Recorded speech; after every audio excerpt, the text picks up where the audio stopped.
Alright, so in this problem I have m minus n squared is equal to m squared minus n squared. So to solve this problem, I'm going to first start by rewriting m minus n squared. And I'm going to rewrite this to m minus n times m minus n.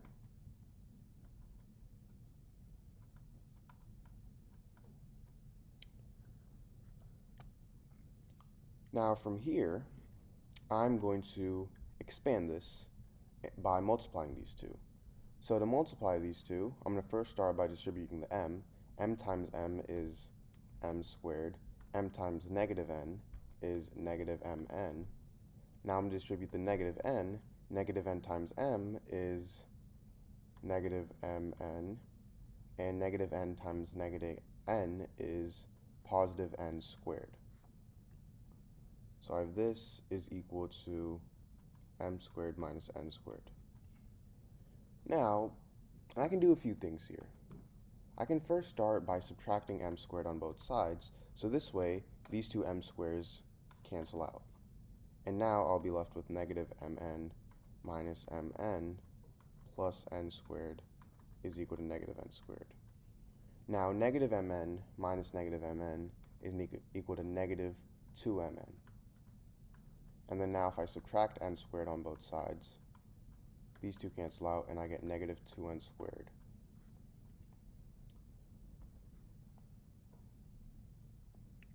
Now from here, I can divide both sides by negative 2. So then these two negative 2's cancel out, these two negative 2's cancel out, and I'm simply left with mn is equal to n squared. Now from here, I'm going to subtract mn on both sides. So then these two cancel out, and I get n squared minus mn is equal to 0. Now the greatest common factor in n squared minus mn is n. So if I factor out n, I get n times n minus m is equal to 0. So now this gives me two equations. I get n is equal to 0, which is already a solution, and I also get n minus m is equal to 0.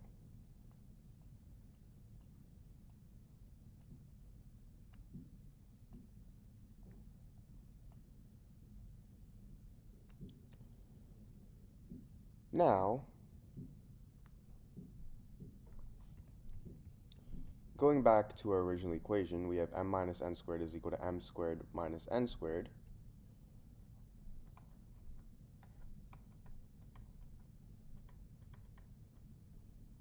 If n equals 0, I get m minus 0 squared is equal to m squared minus 0 squared, which turns into m squared is equal to m squared, meaning m can really equal any number. If m equals 5, then I have 5 squared is equal to 5 squared. If m equals 100, I get 100 squared is equal to 100 squared. So m can equal any number if n is 0. Now for here, I have n minus m equals 0. So if I add m on both sides, I get n is equal to m. Now, if I put this back into my regular equation, I have m minus n squared is equal to m squared minus n squared, and I'm gonna rewrite n as m because they're both equal to each other.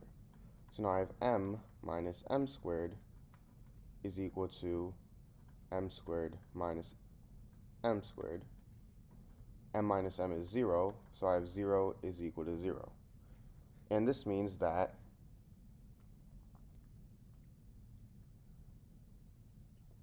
they're both equal to 0.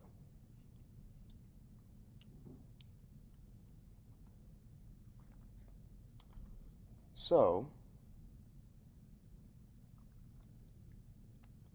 now going back, what I'm going to do is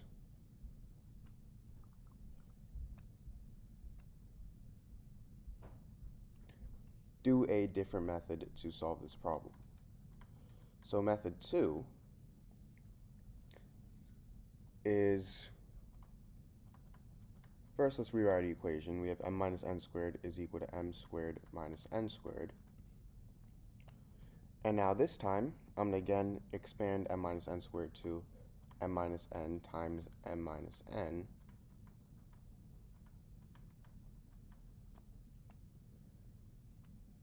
And now from here,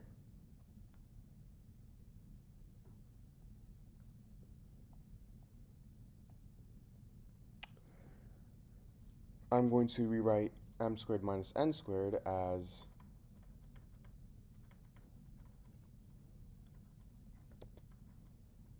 m plus n times m minus n.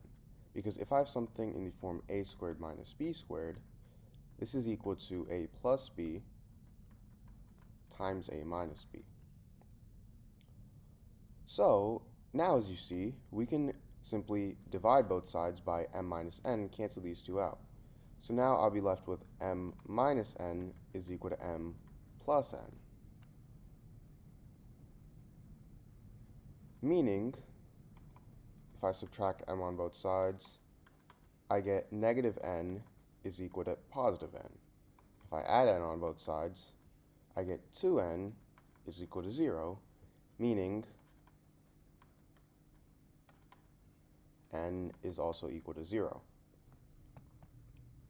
And if n equals 0, then remember how we already tried this out, m is also equal to 0. So these are my two solutions to this equation.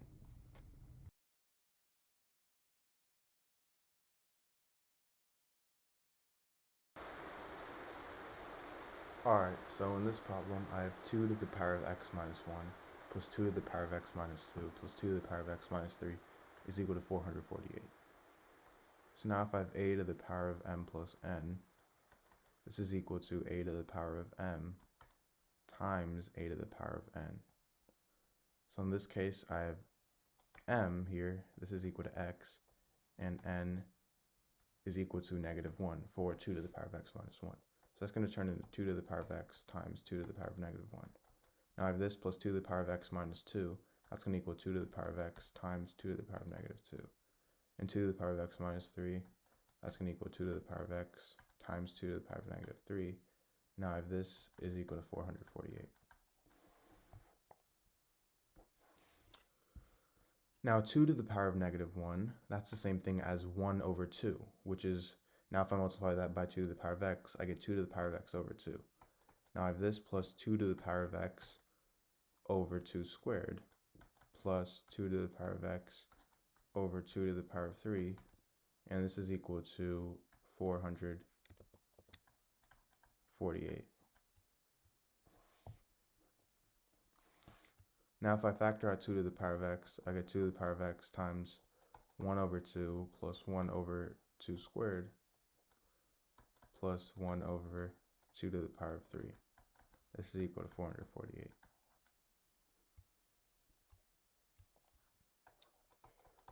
Now this is equal to 1/2 plus 1 over 4 plus 1 over 8. This is equal to 448.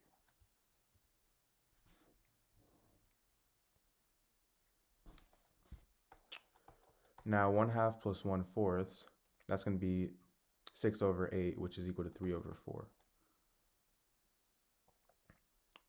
And 3 over 4 plus 1/8, that's going to be 7 over 8. So now I have 7 over 8 times 2 to the power of x is equal to 448. Now we want to isolate 2 to the power of x, so I'm going to divide both sides by 7 over 8. So these two cancel out, and I get 2 to the power of x is equal to 448 times 8 over 7.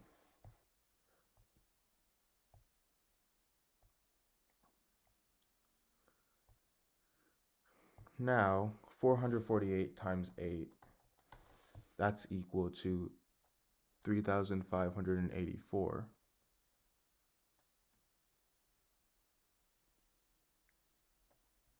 Now I have this over 7, which is equal to 512. So I 2 to the power of x equals 512, meaning x is equal to 9. Alright, so in this problem, I have x to the power of 4 minus 9 is equal to 0. So I'm going to first start by rewriting x to the power of 4 as x to the power of 2 times 2. And now I have this minus 9 is equal to 0. So if I have something in the form a to the power of m times n, this is equal to a to the power of m to the power of n. So x to the power of 2 times 2, that's going to equal x to the power of 2 to the power of 2 minus 9 is equal to 0. Now I'm going to rewrite negative 9 here as negative 3 squared. And if I have something in the form a squared minus b squared, this is equal to a plus b times a minus b. So in this case, a is equal to x squared and b is equal to 3. So now I'm going to be left with x squared plus 3 times x squared minus 3 is equal to 0.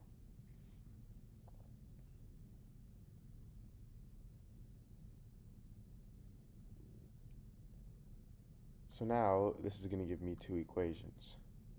I get x squared plus 3 is equal to 0, and I get x squared minus 3 is equal to 0. So for x squared plus 3 equals 0, I can subtract 3 on both sides. So I get x squared is equal to negative 3. And now I'm going to take the square root on both sides. The square root of x squared is x, and the square root of negative 3, that's going to equal the square root of 3 times the square root of negative 1. And if you guys already know, the square root of negative 1 is equal to I. So I get x is equal to positive negative square root of 3i. Now for x squared minus 3 equals 0, this is much simpler than the other one. All I have to do is add 3 on both sides. And I get x squared is equal to 3. And now, if I take the square root on both sides, the square root of x squared is x. So I get x is equal to positive or negative square root of 3.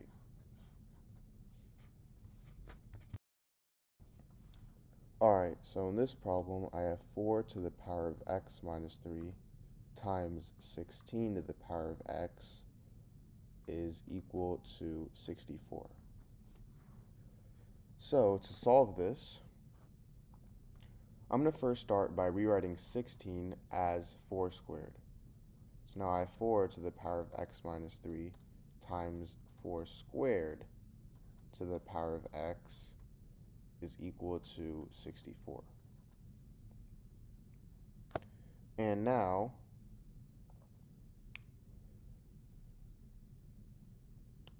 because these two have the same bases, if I have something in the form a to the power of m times a to the power of n, this is equal to a to the power of m plus n. And 4 to the power of 2 to the power of x, that's going to equal 4 to the power of 2 times x, or 4 to the power of 2x. So I have 4 to the power of x minus 3 plus 2x is equal to 64.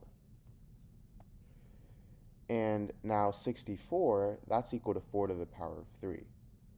So now I have 4 to the power of x minus 3 plus 2x is equal to 4 to the power of 3. And now, if I have something in the form a to the power of m is equal to a to the power of n, this means that m is equal to n. So in this case, x minus 3 plus 2x is equal to 3. So now to simplify this, we just combine like terms. X plus 2x, that's going to be 3x, so I have 3x minus 3 is equal to 3. And now I'm going to add 3 on both sides. So I get 3x is equal to 6, And if I divide both sides by 3, I get x is equal to 6 divided by 3, which is 2.